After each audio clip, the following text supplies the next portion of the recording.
Hello, my name's Wendy the Water Drop. However, you may also know me as H2O. Without me, the world would be a pretty sad place. During my long life, many things have happened to me, one of which was evaporation. Evaporation is when water, like myself, changes from liquid to gas. It happens when water temperatures rise and the bonds holding water together break. Because so much water evaporates, it is made up by precipitation. This is when water falls from clouds in the forms of either rain, snow, hail, or sleet, but we'll learn more about that later. After I evaporated, I then condensed in the clouds. Condensation is when water vapor and droplets come together to form liquid water. For me, this happened higher up, where it was cooler. Condensation will go on and on in the clouds until they become so heavy that they release all the water that was collected. This is called precipitation. Like I said before, you see precipitation whenever it rains, snows, or hails. Did you know that even if rain or snow came originally from the ocean, it won't be salty?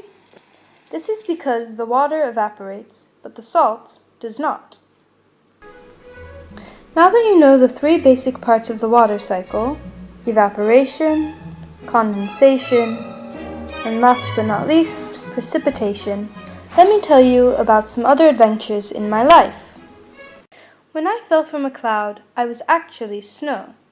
This was because the temperature was only 1 degree Celsius, yet there was still moisture in the air.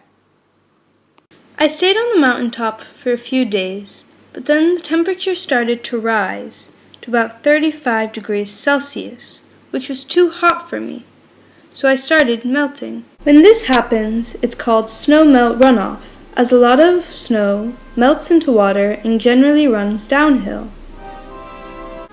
While moving downwards, I infiltrated the soil. Infiltration is when water soaks through the ground and soil. Rather than staying in the shallow soil layer, I moved deeper and deeper until I reached the groundwater aquifer. After traveling a bit, I seeped through the soil and into a freshwater pond. Seepage is when water that has infiltrated the soil goes back up to the surface. I watered a plant that was growing on the side, and then, on a hot day, something new occurred. This new part of the cycle is called transpiration. It is similar to evaporation, however, it happens in plants. In order for transpiration to occur, first a plant must absorb water from the soil. The water will move from the roots to the stem and into the leaves. Once the water gets to the leaf, it evaporates into the air. This is why plants are useful not just for oxygen and food, but also for providing moisture in the air. More transpiration happens with warmer temperatures and more winds.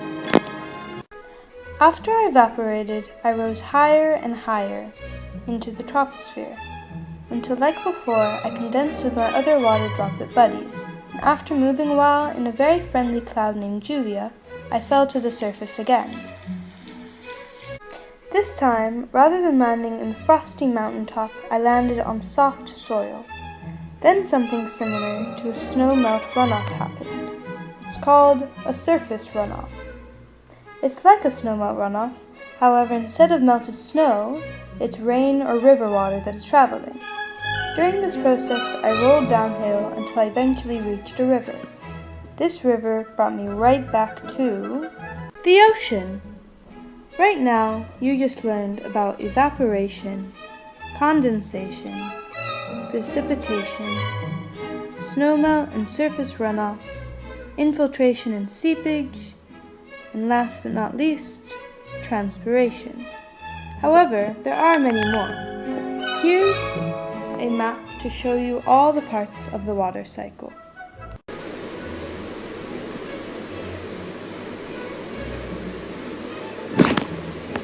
Thank you for listening, and I hope you enjoyed hearing about the water cycle.